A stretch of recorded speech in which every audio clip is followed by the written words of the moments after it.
I'm molding the past into tomorrow's goal. Crafting dreams, watch the story unfold. Hey y'all, happy Saturday. Welcome back to Par for the Real Life of Readyroxx. Hope you guys enjoyed your holiday, your day off, time with your family, and I hope you guys are caught up. Those of you who have missed one of these episodes, because we already done three. Today is part four. We've covered starting life over 50, raising grandkids. I told y'all how I ended up being the guardianship of my grandkids. So if you missed those episodes, go back. They are in the playlist called the Readyroxx Rebuild. Okay. We talked about what I plan on doing to fixing my finances because that's something I really need to do. There is no option. There is no if and buts about it. Talked about mindset and motivation. That was part three. Now today we're gonna talk about everyday life. You know, uh, one thing I do for myself. Oh, we did talk about some of it. We didn't finish it up.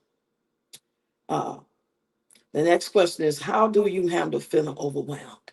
I dance. I take time. I relax. I make sure the house is clean and everybody's calm and everybody doing what they need to do and as peace. I can't function when these folks blast the music and these folks, 4 or 5 kids running down the hallway, slamming doors, yelling, screaming, dogs barking. So thank God it's not like that all day, every day. But being in an apartment as opposed to a house, you can expect these things because you're living in a building with other people who got other things going on. Okay. What was there ever a time you didn't think you'd make it out of a situation? What happened? Yeah, of course. Who hasn't been there, right? That situation happened, you don't know. I didn't know if I was going to be here. If I didn't know how I was going to make it without my daughter being here. And I still feel some days like this can't be real. Like, am I dreaming? You try to visualize that person not being there because that person was there. Not to mention they just your child. Let's just say they was out there reckless and they wasn't doing what they were supposed to do. And y'all didn't really see eye to eye, but that wasn't the case. So yeah, I did not foresee 4 years later like being this strong. I was just numb. I didn't really even think about much. I was just going in the way I felt at that moment. So that was like that most definite time I can recall feeling in that way. What did your rock bottom moment teach you? Rock bottom moment, losing my daughter. Of course, my mom, but when you lose a parent that you know passing away, that you know sickly and they older, it's way different. It still hurts. And like I said before, if y'all recall, the most thing that hurted me the most about watching my mama pass or knowing she was passing and she knew she was passing was watching her cry about it because she didn't want to go. Of course, I don't want her to go. But there's a lot of people like our grandmothers and our parents, when they know they going or they sick, they give you some comfort and let you know that they're okay. But my mom wasn't like that. So that was very hard for me. And then 10 months later, lose my daughter. And I know she didn't want to go nowhere, no 31 years of age. 5 kids. She had dreams and aspirations. We both did. We both planned on moving out and possibly moving to Puerto Rico. That's how deep we was talking about moving. Um, how do you forgive yourself for the past decisions?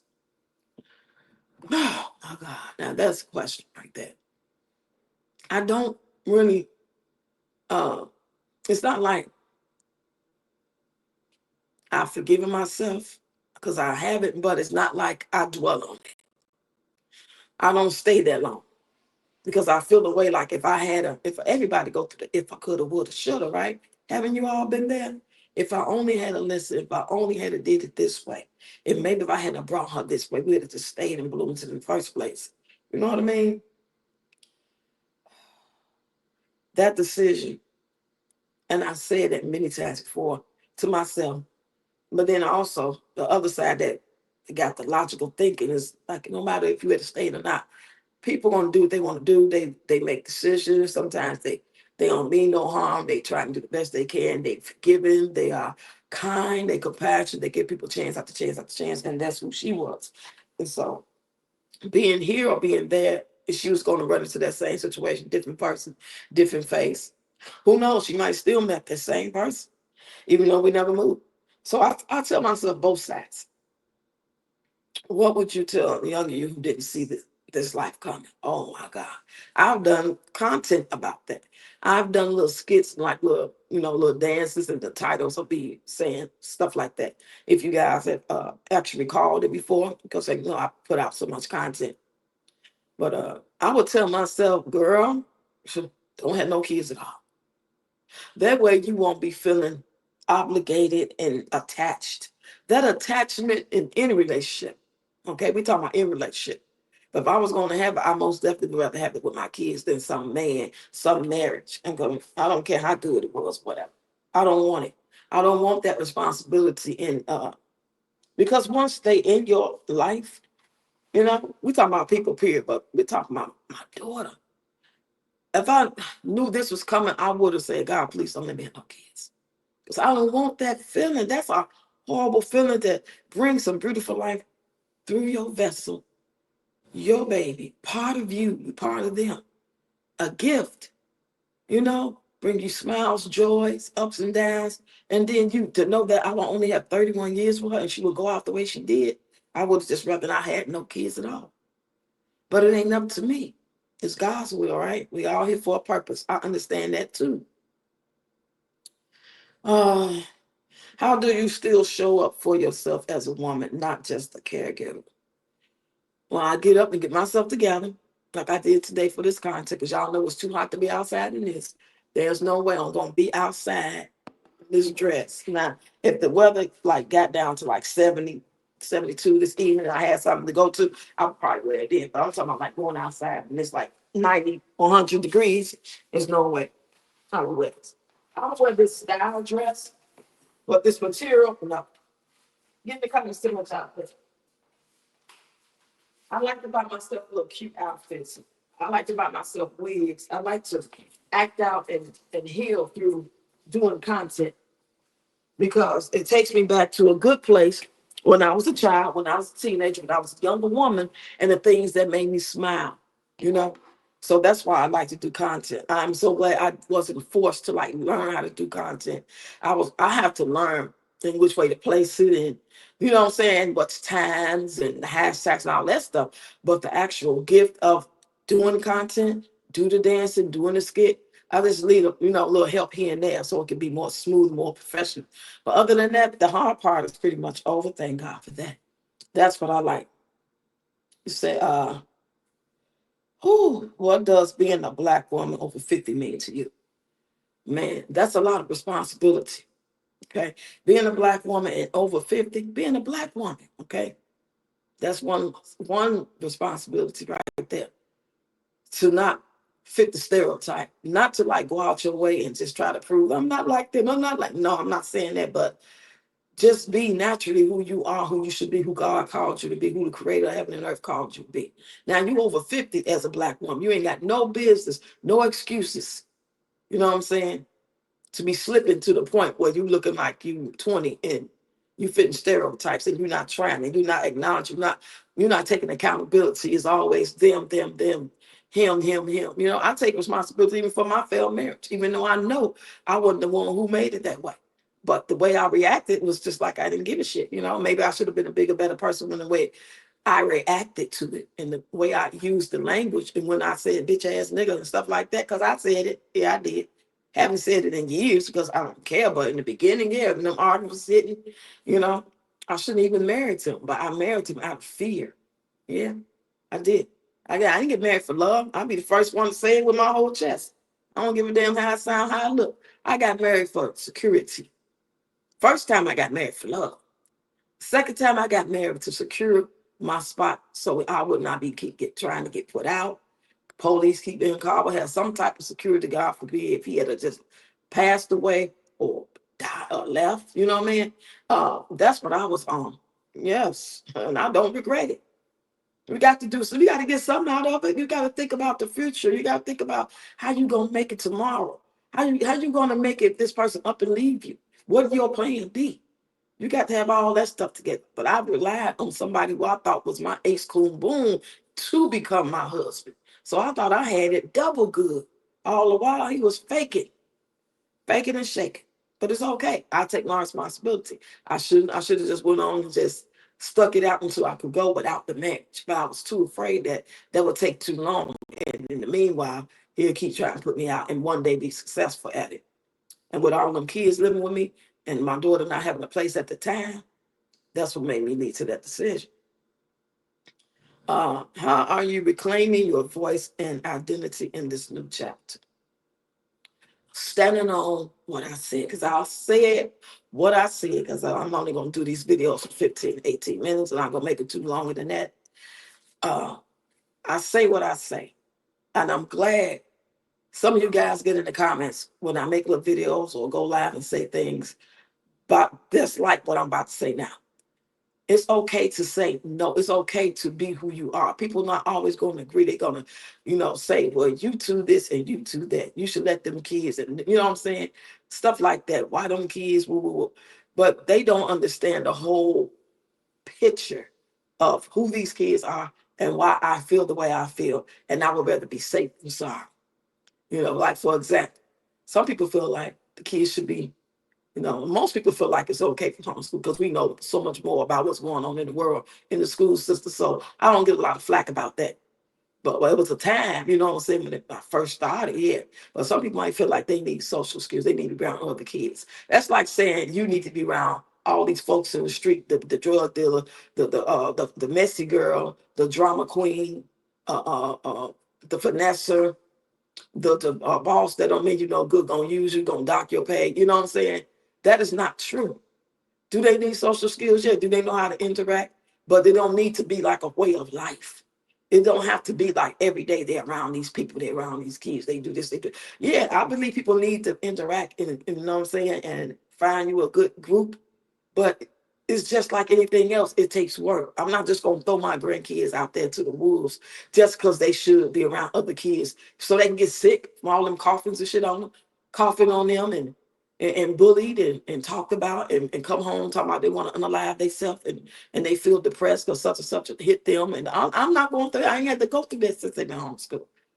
It's a such thing as putting them in after school activities. They can go to do piano lessons. They could do gymnastics. That's why I'm trying to work so hard to get my channel popular so I can get enough coins so it can grow enough so I can give those things. Malachi's still looking for a job. He got interviews coming up again. These are the things that they need. And when they are doing those things, because they will meet a couple of good people. They just got to know how to recognize. And that's what I teach them, how to recognize a good person when you see them. And it's going to come off as good in the beginning. So you got to keep your head on the swivel, keep your eyes and ears open. It ain't always what it looked like. It ain't always who you want it to be. You have to have knowledge, and you are a child. And you only this age. And when you get that age, you only gonna know this, you only gonna know that. So I'm trying to school you. So when you see, when you smell, when you feel, you will start looking out. And then you could be like, yeah, she warned me about that. Yeah, ooh, I dodged the bullet on that. Oh, okay, I thought she was on some messy stuff, but come to find out, she cool. That's what I'm trying to do. You know what I'm saying? Um, do I got all the answers? No, I don't.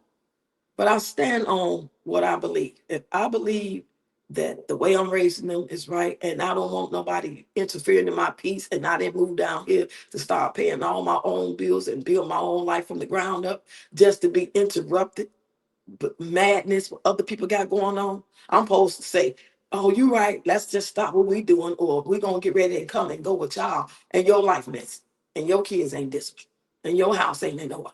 No, I want to stay here in my house and get it in order to build and focus on the things that we trying to focus on. Hell, we only been here like a little over a month. Well, yeah, we've been here. No, we haven't even been here a month. On the 7th would be a month.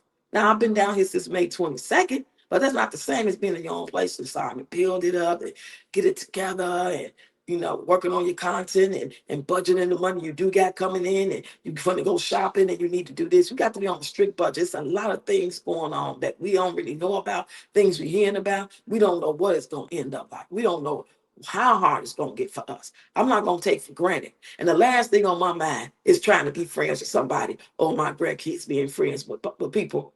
You know what I'm saying? If that means that I would rather for them to be safe and able to learn how to take care of themselves and be prepared for the real world. If they got to miss out on playing catch a girl, kiss a girl, rock, paper, scissors, and Captain May I, and hopscotch. It's so big. Hell, it's 5 of them. Well, I might as well say 4 because the boy, he's older. But I'm just saying they do get out, but it's in order. I'm not just going to let them just be the kids that, like we was in the summertime. We was just out there. But it was a different time. Wasn't nothing wrong with that. It was a different time. And there was always the freaky Freddies out there that need to be watching. You need to be out there watching, because I don't remember my mom and them ever being out there looking at us play. They might have came look at the one every now and then, depending on where we was living at. But I remember just being able to go down that way, around the corner, ring bells. We was doing all kind of stuff. And some of these kids today in 2025, I see are doing the same thing. And it's not safe, it's not cool, it's not right. People work too hard to try to maintain where they live at. It ain't free.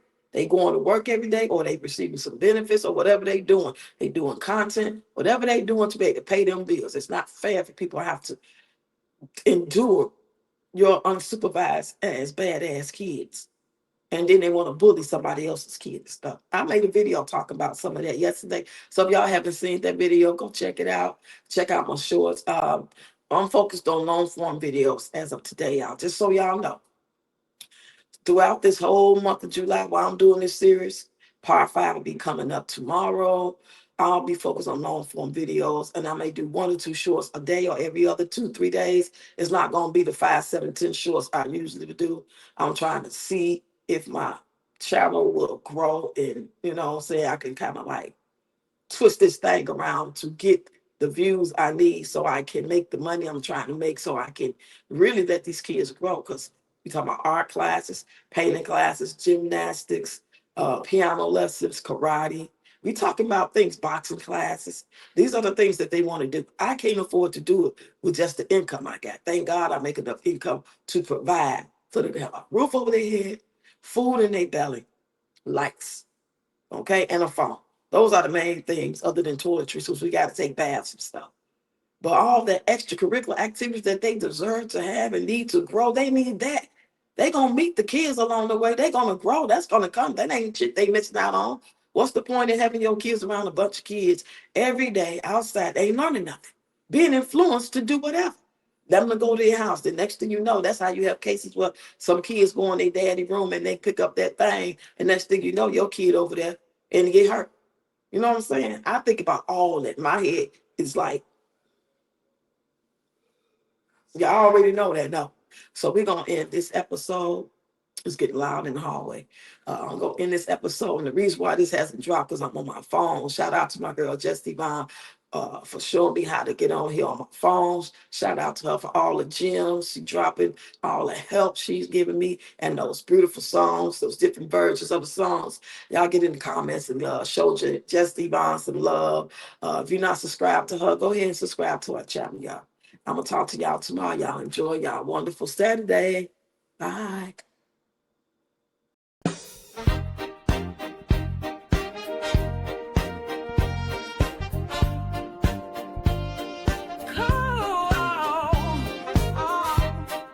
The Readyroxx reveal.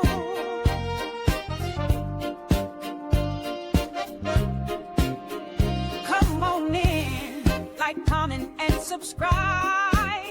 Watch me rebuild my life 1 brick at a time. I'm on this journey, paving a new road from the ground. The Readyroxx rebuild, it's time to shine. I'm molding the past into tomorrow's goal. Crafting dreams, watch the story unfold. With every story, a phoenix ignites. The Readyroxx rebuild, reclaiming my life. Through trials and truth, I'm standing tall. Brick by brick, I'm rebuilding it all. With grace in my stride and fire in my heart, I will rise and again, yeah. I'm ready for real.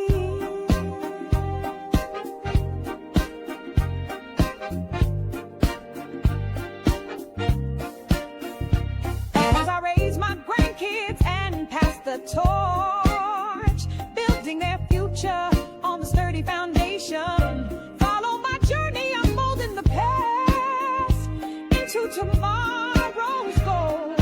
Crafting dreams, watch the story unfold. With every story, a phoenix ignites. The Readyroxx rebuild, reclaiming my life. I'm stronger than ever, and I'm here to stay.